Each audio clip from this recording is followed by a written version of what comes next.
Hey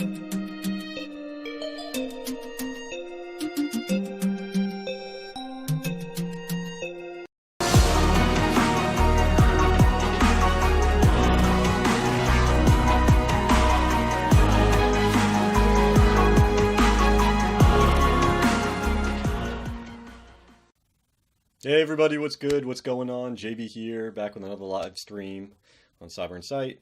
Today I wanted to continue going through some of the TryHackMe Pentest Plus rooms. As I talked about in a previous video, I was starting to do a little bit of studying for the Pentest Plus. And I think about a week ago we did the room covering the Nmap stuff. So today I thought it would be cool to kind of go through another one of those rooms. We're going to do the introductory networking room, which kind of is going to go over some high-level networking information as far as like the OSI model and how data encapsulation works. It's going to have us take a look at doing a little bit of analysis on a PCAP file. So the PCAP is going to be a packet capture of some live traffic going back and forth across the network. And then there's a few different troubleshooting tools or commands that we're going to do a little bit of research and investigation with.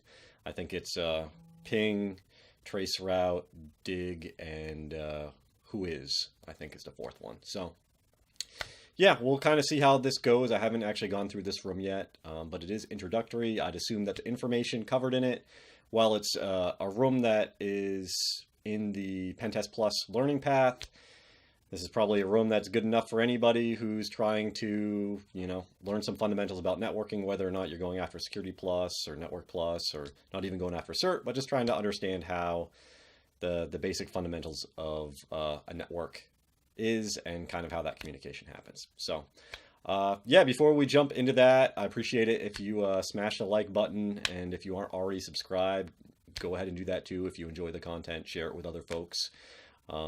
Yeah, so let's jump into that. I'm going to move over to my browser, and as we're going through this, if there are any questions and stuff like that, as always, just throw those in the comment section, and we'll hit those up as we go through it. So, all right.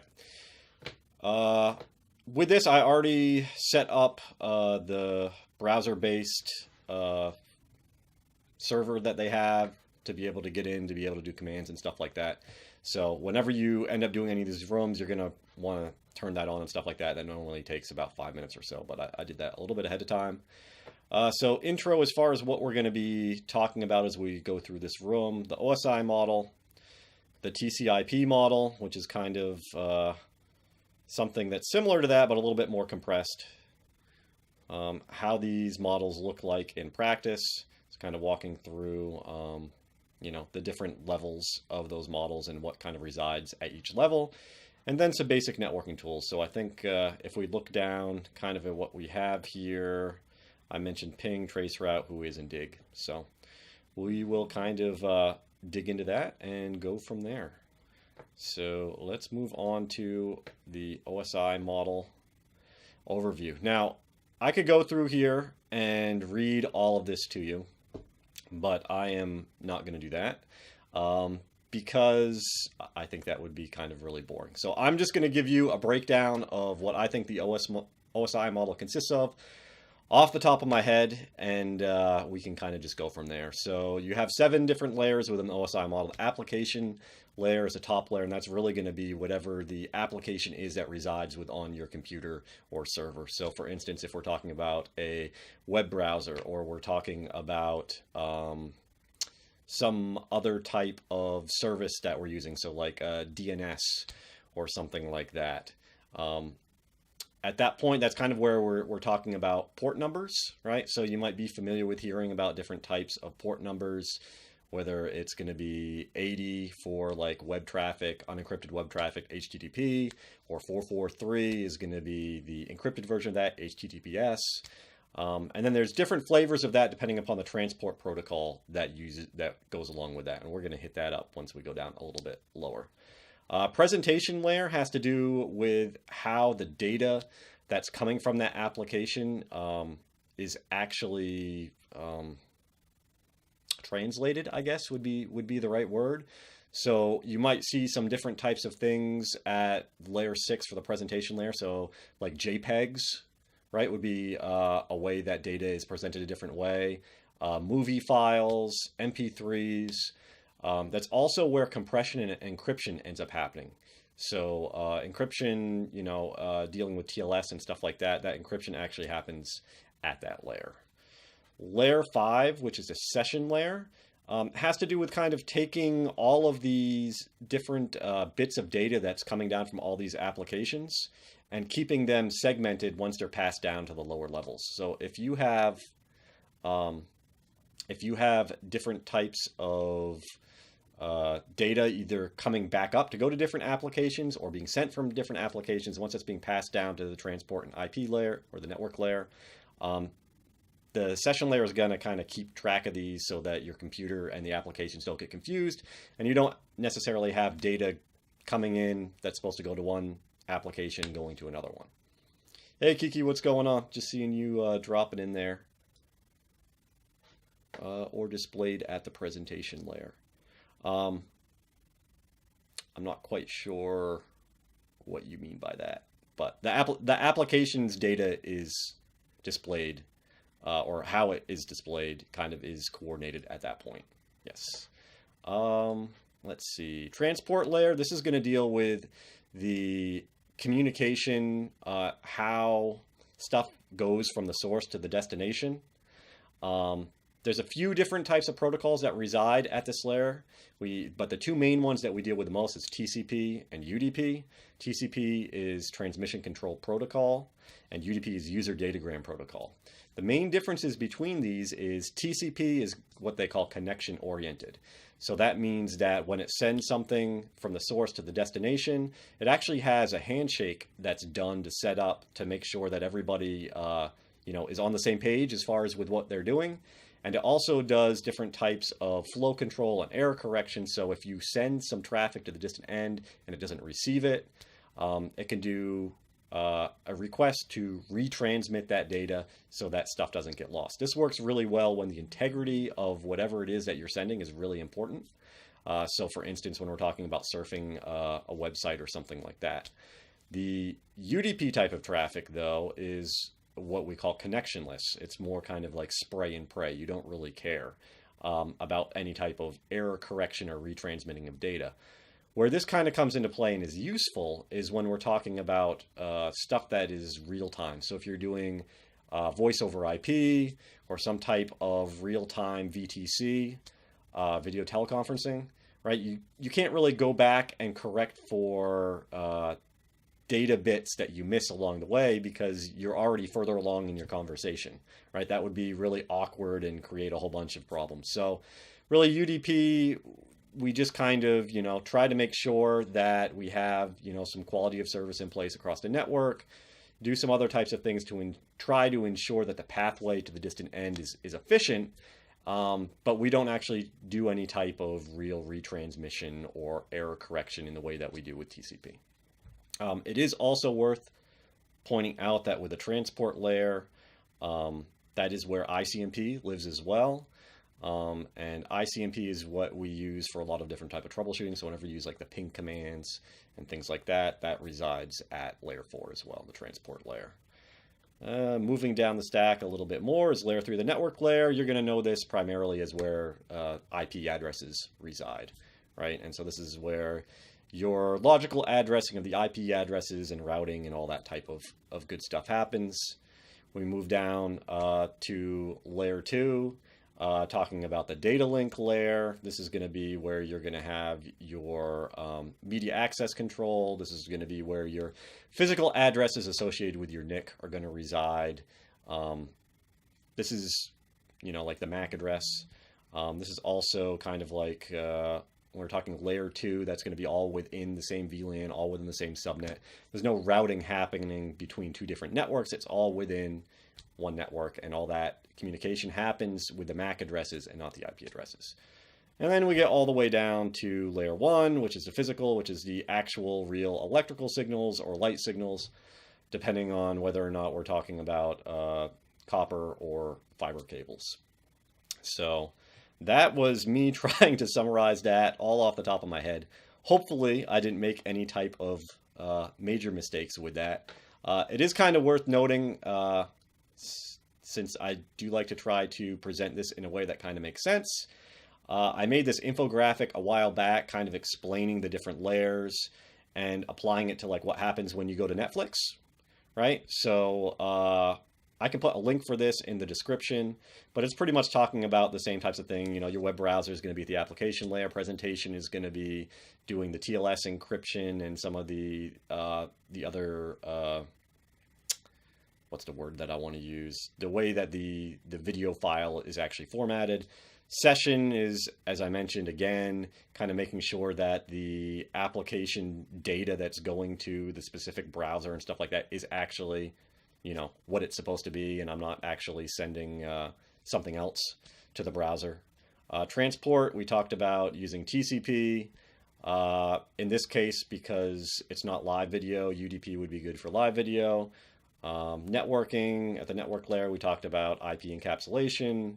Layer 2, the MAC addresses, and physical is my ones and zeros going across the wire so I can watch Ozark or, I don't know, whatever else is good on Netflix. I must have been watching Ozark when I made that infographic. So let's go back and take a look at these questions here, and we can see if we can kind of get through these. So what layer would choose to send data over the TCP or UDP? So we kind of talked about that being the transport layer, so that would be layer 4. And if you need a mnemonic device to remember how the OSI layer works, you are out of luck today because I don't have a good one for you. So go to Reddit and Google something there, because I'm sure somebody has something a lot more wittier than what I can come up with right now off the top of my head. Which layer checks received packets to make sure that they haven't been corrupted? Well, that could be layer 4 as well, with the TCP type of error correction. Let's see if I do that, if I'm going to get that wrong. Yeah, they don't like that. Maybe that's going to be session. Yeah, we could go with session on that. Let's do session. Uh-oh. Packets. Well, packets are a layer 3 thing. Let's see if there was anything else for error correction. I don't see anything.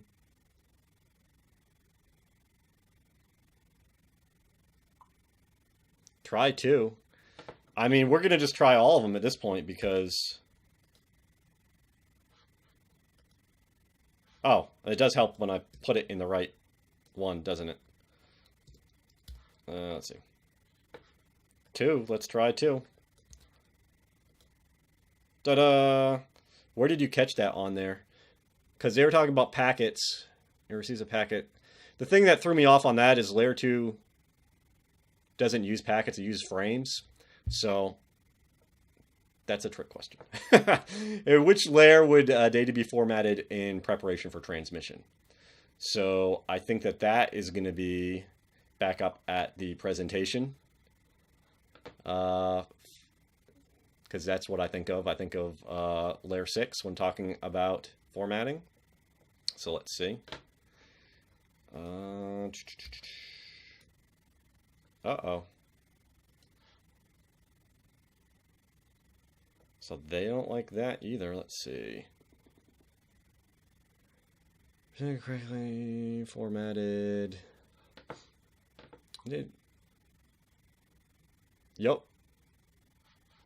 The data tends to be in a format that the application understands and is not easily understood by the application layer and the into a standardized format, as well as formatted in preparation.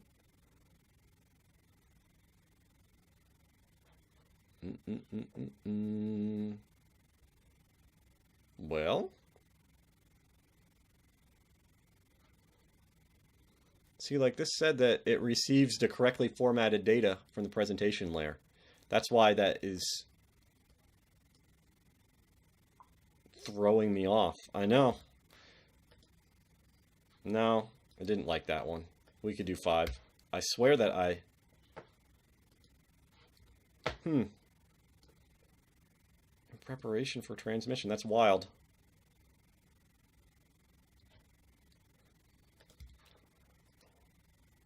Nope.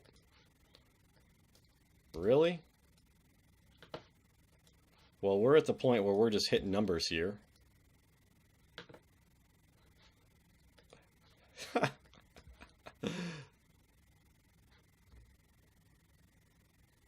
I mean, that does not make any sense whatsoever. Exactly. 1, 2, 3, 4, 5, 6, 7 at that point.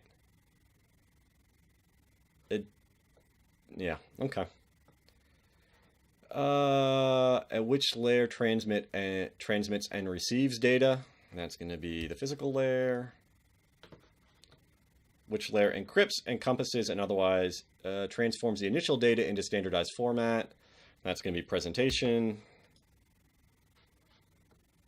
Which layer tracks communication between hosts and receiving computers? Tracks communication between hosts and receiving computers. I'm going to think that that's going to be transport.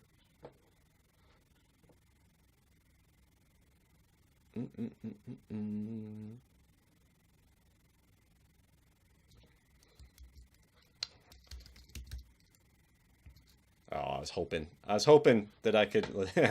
Let's see. Nope. Oh, session. Yeah, there we go. Which layer accepts communication requests from applications?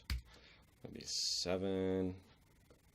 Which layer handles logical addressing? That's going to be 2. No? Oh, logical addressing. IP addresses, not physical addressing. There we go. That's again, I read that and I thought logical link instead of that. Okay. When sending data over TCP, what would you call the byte-size pieces of data? So when we're talking about the transport layer, there's either datagrams or segments. Datagrams, I believe, is with UDP, and segments is with TCP.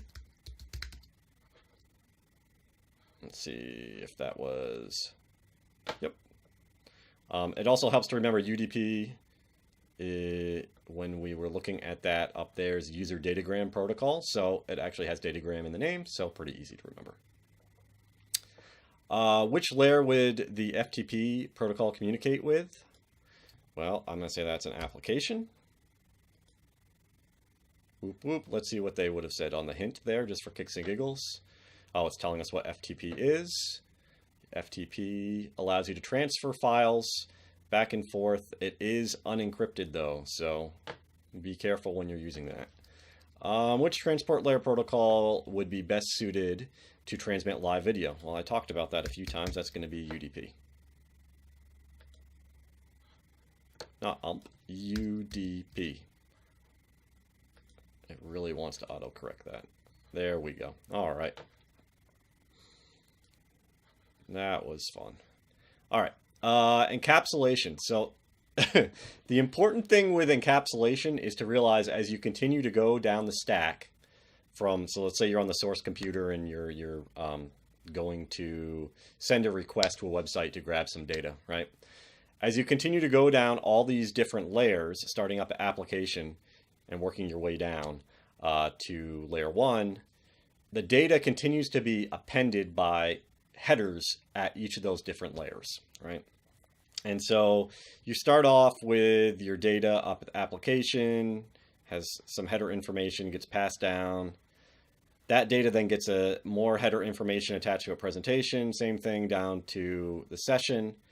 And then at that point, we start to get into the transport layer, and that's where you're going to see stuff with the data and it being the segments of the datagrams. So that's where we're talking about the difference in that terminology between segments and datagrams. From there, that gets passed down to the network layer, gets encapsulated again, and at that point, that's going to be called packets. Then that gets passed down again, down to layer 2, and that's, at that point, it's called frames. It is interesting to note that with the data, once it gets down to layer 2, it actually has both a header and a trailer wrapped around those frames, where you see with the rest of those, we didn't have that. And then by the time it gets to layer 1, it's actually, you know, ones and zeros, electrical signals, light signals just going across the line. Let's see if there's anything else that's kind of worth going over with that. So that's kind of it going down, gets sends as the bits all the way across to wherever the distant end is. Obviously, depending upon your hops throughout the network, it's either going to be kind of going back up to layer 2 when it's being switched, or to layer 3 if we're talking about routing of the packet between multiple networks.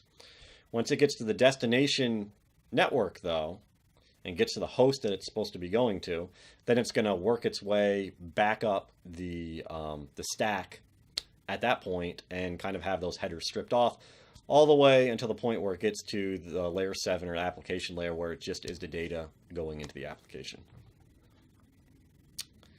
Let's see. And they're talking about reversing that process, de-encapsulation. Yep. Cool stuff. All right. How would you refer to data at the layer 2 encapsulation process? We called that frames. Okay. How would you refer to data at the layer 4 encapsulation process if the UDP protocol is selected? Well, remember in the one that we just did, TCP was segments, UDP is datagrams. Okay. What process would a computer perform on the received end? Well, on the send end, it would be encapsulation, right? And then on the receive end, it was de-encapsulation. And let's see how particular this is with wanting the hyphen in here. De-encapsulation. Let's see if they like that. There we go. Okay. Which is the only layer of the OSI model to add a trailer during encapsulation? Well, I mentioned that, didn't I? So that is the data layer, data link. And does encapsulation provide any extra layer of security? Sure. No. They want aye or nay. I mean, encapsulation by itself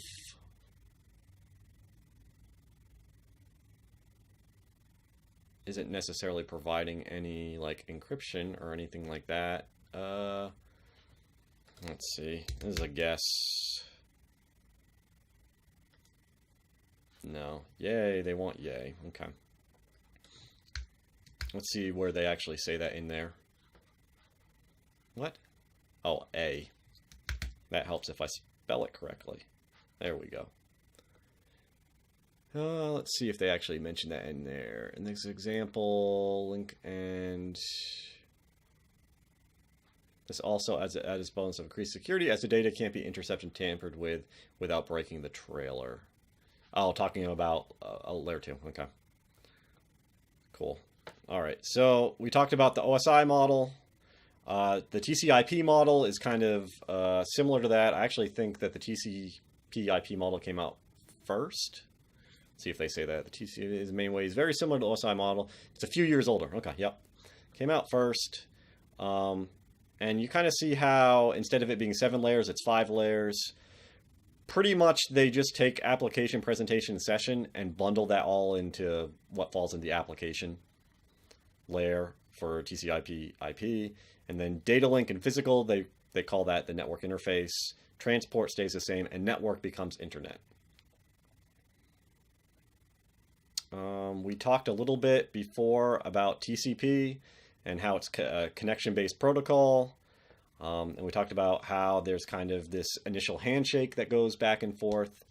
So what happens is the client wanting to connect to the server sends a SYN message. like, hey, what's going on? The server ends up sending back a SYN and an acknowledge message back to the client saying like, hey, what's going on? And yes, I did get your message. And then the client sends back an acknowledgement being like, hey, I got your acknowledgement back, so we're all good. And at this point, we can go ahead and start actually transmitting data.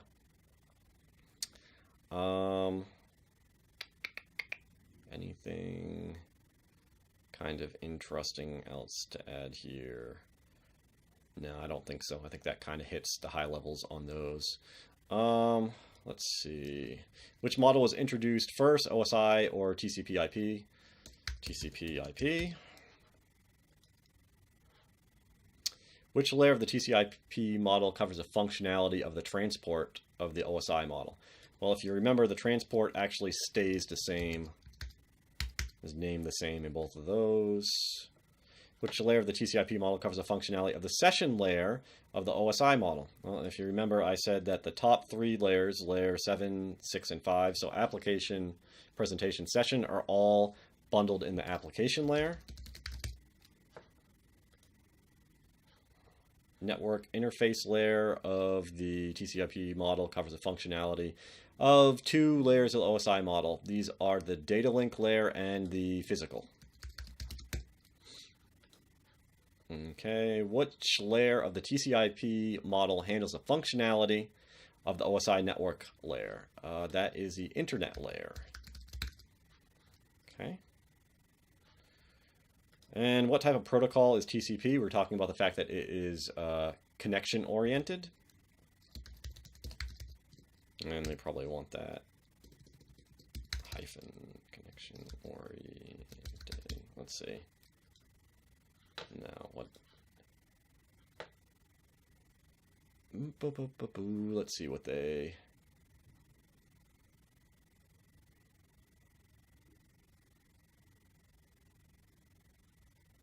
What they want for that. Transmission control between two endpoints, blah, blah, blah, blah, blah. Connection based. Okay. Not connection oriented. Connection based. Okay. What is SYN short for? Synchronize? Yep. Okay. Synchronize. Synchronize.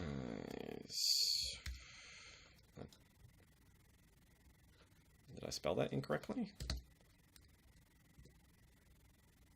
I don't think I did. Let's see.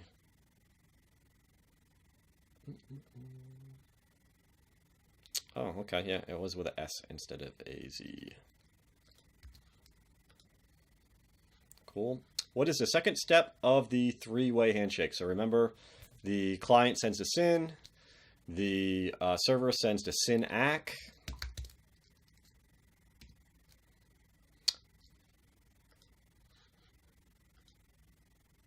Yeah, it's synchronized, but for some reason they're doing the British spelling of it and spell it with an S instead of the Z, for whatever reason.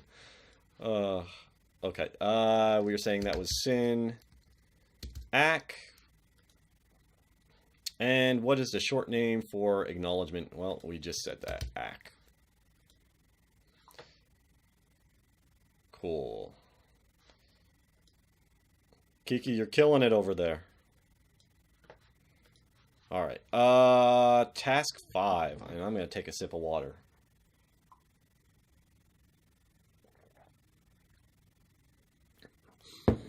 All right, so we're talking about basic theory of kind of how all this stuff works, and we're going to use Wireshark. If you've never used Wireshark before, it is a free tool. It allows you to actually capture traffic that's going through your network interface card on your machine. You also can take what's called PCAP files or packet capture files that were captured someplace else and put it into the application, and you're pretty much able to analyze the back and forth of this network traffic.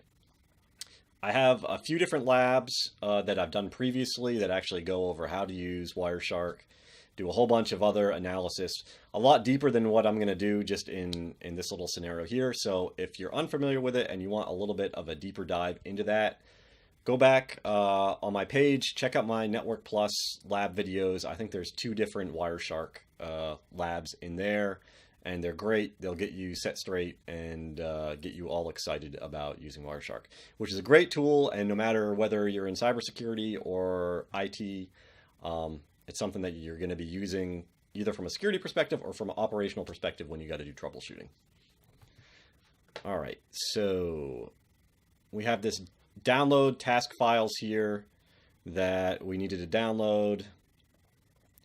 And this is actually what it looks like. And I'm going to pop up my Wireshark with this file in here in a second once we get down to what the questions are. But this is them looking at the first packet here. As you can see with that, it has a timestamp, source IP, destination IP, protocol, so HTTP is that first one, and then a little bit of info. And as you kind of dig down through this, it has different sections that kind of correspond to the different layers that the packet or that the data goes through. So even looking here, right, we have a frame, which is going to be talking about dealing with the bytes, and that's going to be like the physical layer. Then Ethernet 2 and the MAC address is dealing with layer 2 or the data link layer.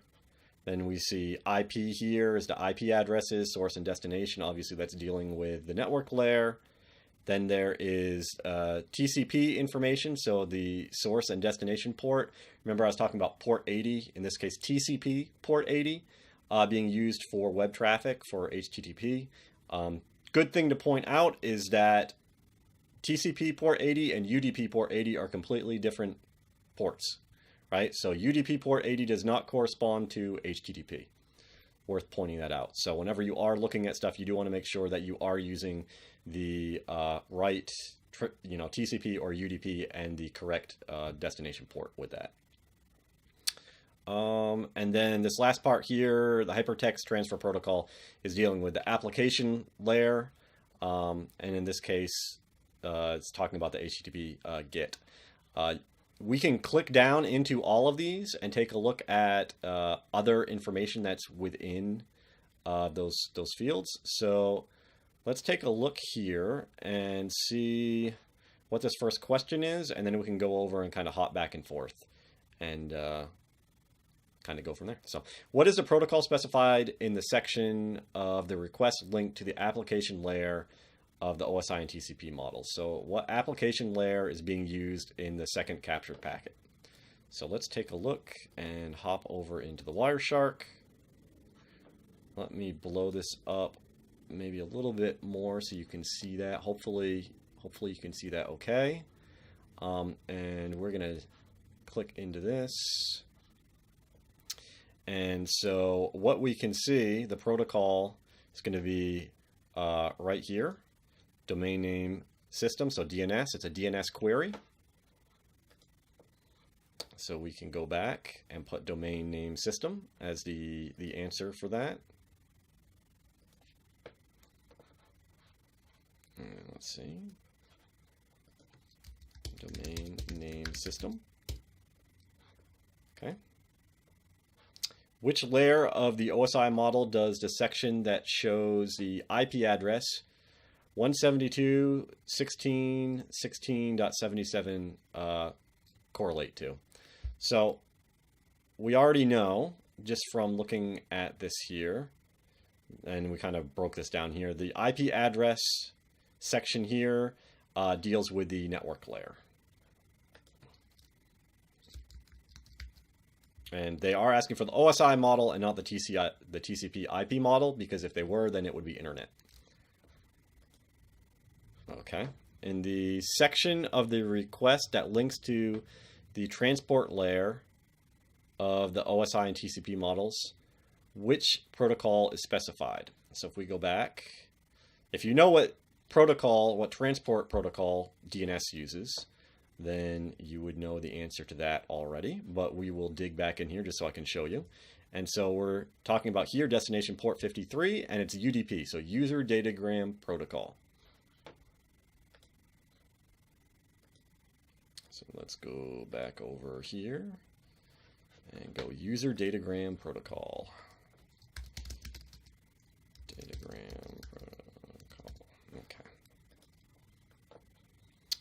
Over what medium has this request been made?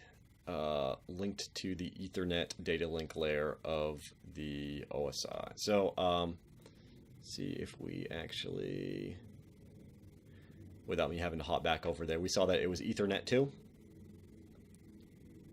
So we just put that there.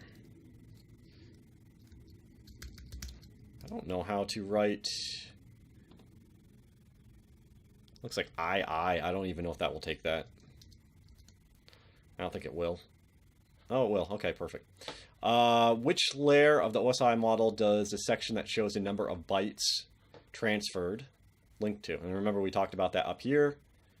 This frame section here in the bytes corresponds to the physical layer.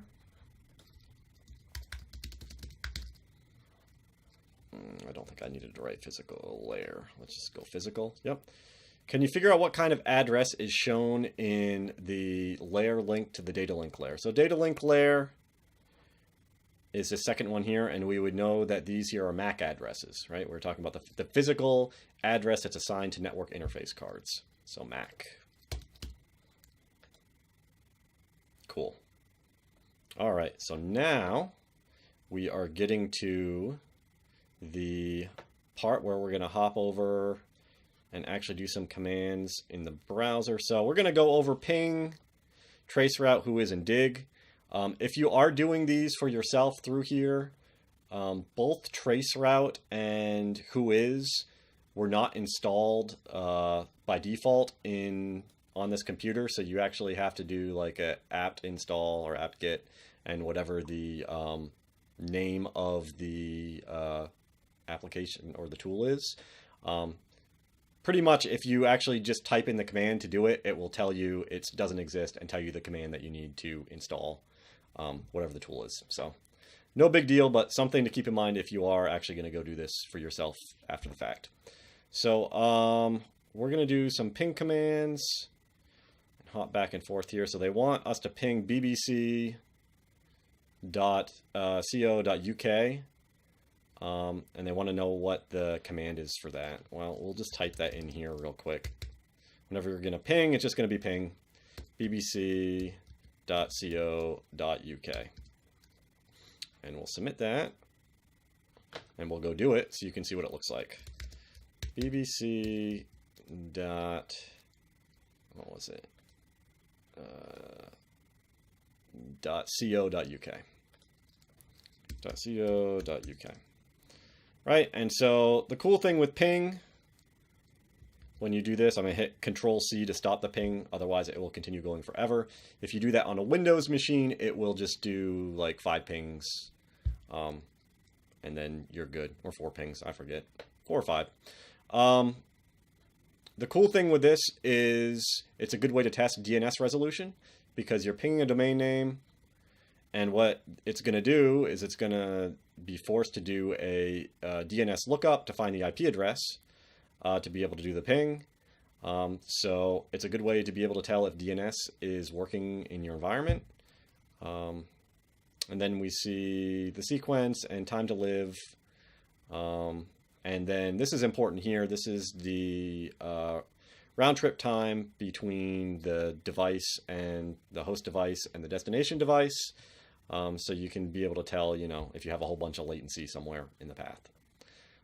All right, let's go back and take a look at what the next question is here. Ping this URL. What is the IP address? So that is Muirland Oracle. Muirland Oracle.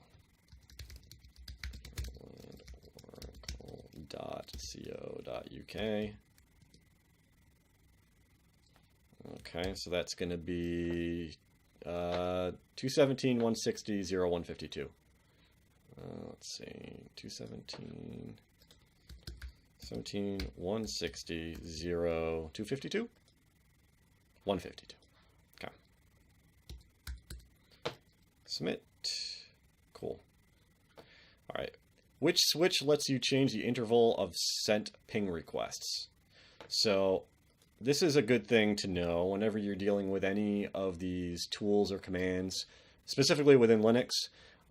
is you can use what's called the man command, which is short for manual, and it will give you a whole breakdown of all of the different switches or different types of configurations you can do with these tools to get them to do different things. So if we type man and ping,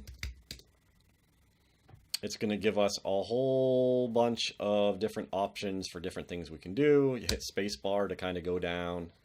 I mean, so we could specify IPv4 only. We could specify the interval, which I think is what they were asking for. So it's a -i or -i.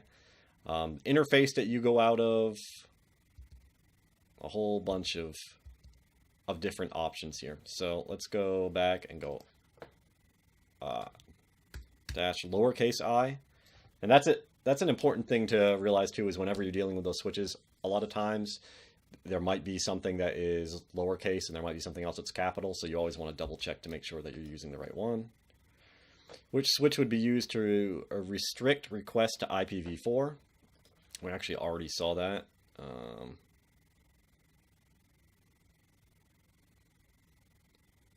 So it's -4.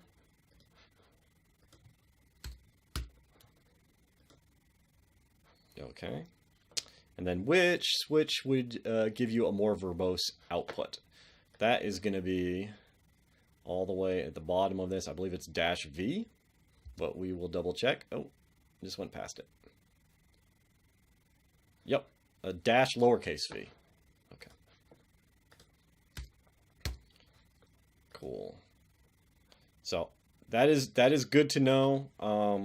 Like I said, whenever you want to get to know and try out different things with these tools, definitely use the man page on those to figure things out. All right, so traceroute is kind of uses ICMP as well, but what it's going to do is it's going to show us each of the different hops along the path between the source and the destination. Sometimes you might not actually get every single path in there depending upon the type of filtering that's happening across the network. So take that with a grain of salt. But it should give you a pretty good idea of what's going on. You can do this both in Linux with a traceroute command or in Windows with the traceRT command. It's worth noting here the differences between using ICMP versus UDP for the Unix stuff. So this is actually one of those things that I used in the Wireshark labs that I did, and you could actually see the traceroute traffic. Some, I believe, is going out ICMP, and then the response is coming back UDP. So let's take a look. And we're going to do a traceroute to TryHackMe.com.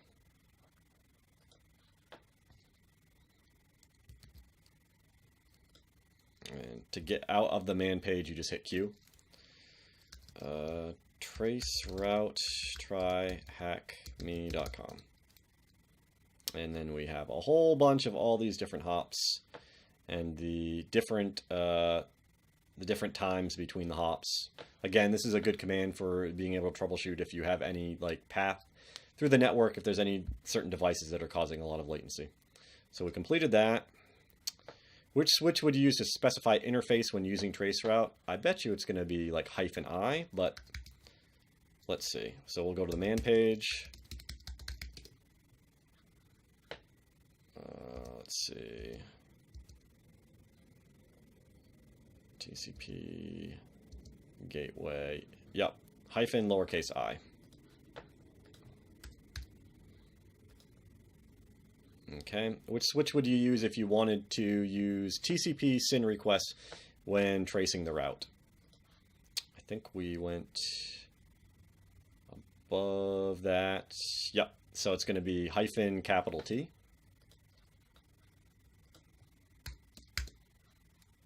Go with that.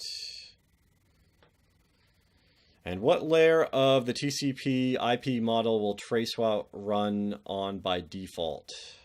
So we were talking about Windows before, and I think that let's go transport. No. Interesting. Internet. Okay, cool. Let's see. All right, so now we're going to move on to whois. So whois is a cool command. It kind of gives you a bunch of information about domains. So you can see here, you do whois and then this BBC website, and it's going to give you the name, where it was registered, the dates it was registered on, the authoritative name servers for it. So the servers that are actually hosting and responding back to domain requests for that particular domain. Let's see if there's anything else that kind of makes sense in here. Yeah, I think we'll just jump into it.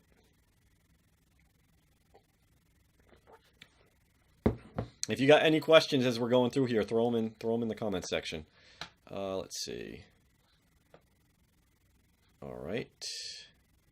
We're going to get out of that. And who is Facebook.com? And let's see. Let's just make that bigger.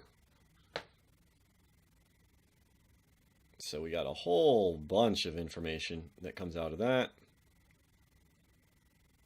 Right?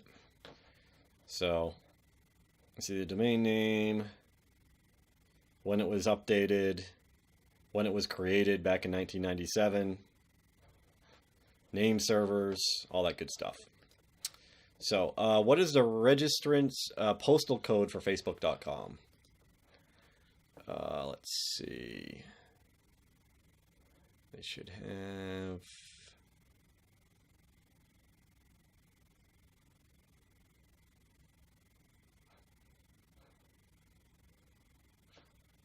registrant ID, domain admin, Facebook.com, 94025.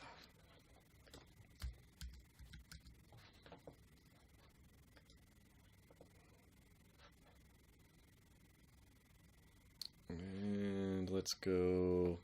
When was a Facebook domain first registered? We saw that was 1997 0329. 1997 0329. So let's go 03/29 1997. No.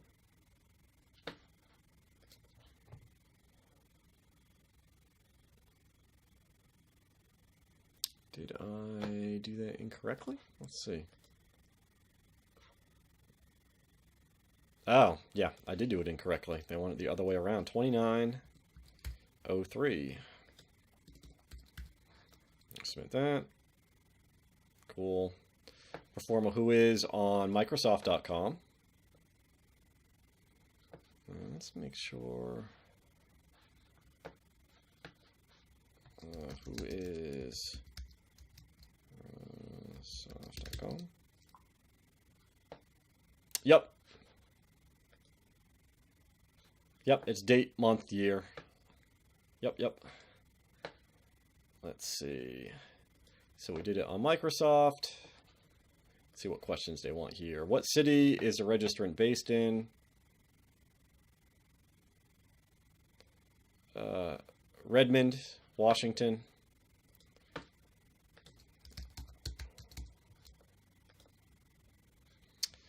What is the name of the golf course that is near the registrant address for Microsoft.com? We could go through that, but we're gonna skip over that. I don't feel like going through some OSINT stuff on Google, but yeah, that should be easy enough to do that. What is the registered tech email for Microsoft.com? Let's see. It's gonna be msnhost@microsoft.com.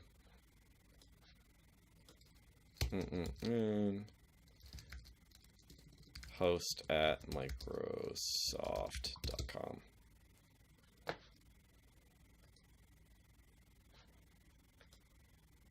Yeah, we aren't turning this into an OSINT lab, which would be perfectly fine. I'd be completely cool with doing an OSINT lab, but I don't feel like doing that today. All right, so let's move on to the next one. All right, so dig is cool, and if you checked out, I did a Linux Plus lab like a week ago or something like that. We went all over the dig command. Same thing with like the host command. Kind of the stuff that you're going to be using this for is to look up information about a domain and what server is responding back for it. So let's see. What is kind of important to understand within this? So on your local network, whenever you go to do a domain lookup, first thing you're going to do on your computer is going to look for it in its local cache to see if you already have the IP address associated with the domain that you're going to look up. If you don't have that, then it's going to go, and your computer is normally configured to point to what's called a recursive server. Recursive DNS server is then going to send that request out to the internet to go through this whole crazy chain of going to the root servers, then going to servers that are kind of down this other hierarchy, going down the top level domains and further down until you get to the point where you end up at the authoritative name servers for whatever the domain is that you're trying to go to.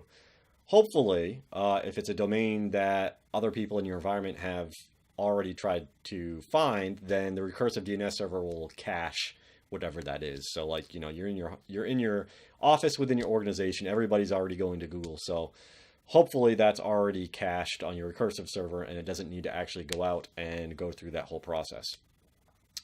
Let me think what else is kind of interesting. Top level domains, we were kind of talking about those being, you know, .com, .org, you know, things like that. Time to live on the DNS request, how long it will be valid for. That's probably something else kind of interesting to know. Do they mention it here? I'm sure they do. Yeah, TTL. Okay. That pretty much is telling your computer how long the DNS record that it queried is valid for. And worth noting that TTL in the context of DNS caching is measured in seconds. Okay. What is DNS short for? Oh my goodness. I think that we already covered that a while back when we were talking about that, but domain name system.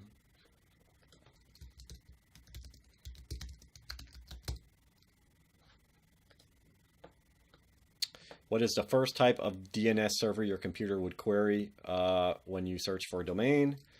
I mentioned that recursive. Cool. What type of DNS server contains records specific to a domain extension? So .com, .co, .uk. So we were saying top level domain. What is the very first place your computer would look for to find an IP address of a domain? I think I said that was what? Local cache?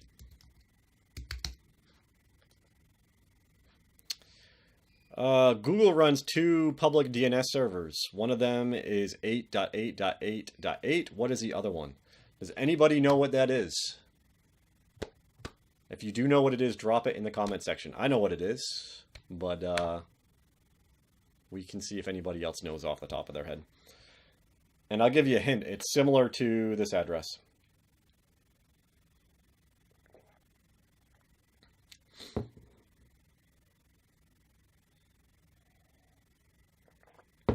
And if nobody knows what it is, then I will tell you. I believe it is 8.8.4.4. Nope. Ooh, okay. Oh.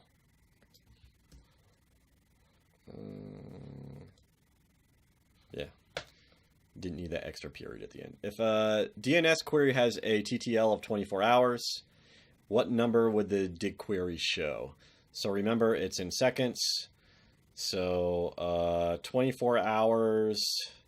Let me grab a calculator real quick. I should know this off the top of my head, but let's go 24 times 60 times 60. Yes, of course that looks super familiar. 86,400.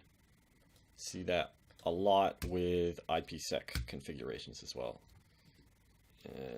86,400. There we go. All right, so that is it. I guess I could go and do that OSINT thing after the fact, just so I can close this out. But I'm not going to do that right here with all of you. Let's see.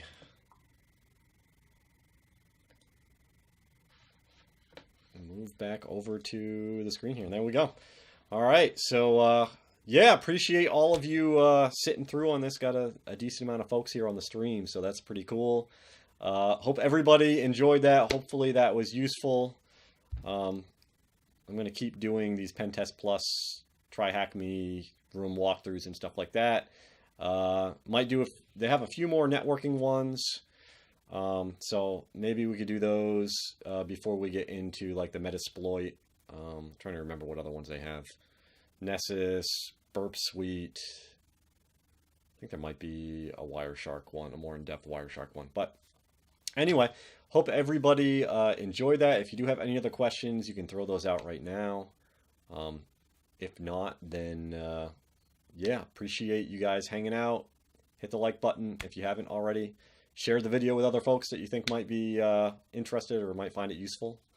And yeah, I think I'll have a few more videos this week. I think we're going to wrap up the how to build secure networks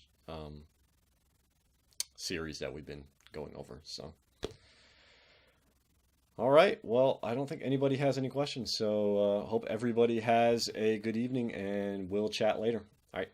Bye.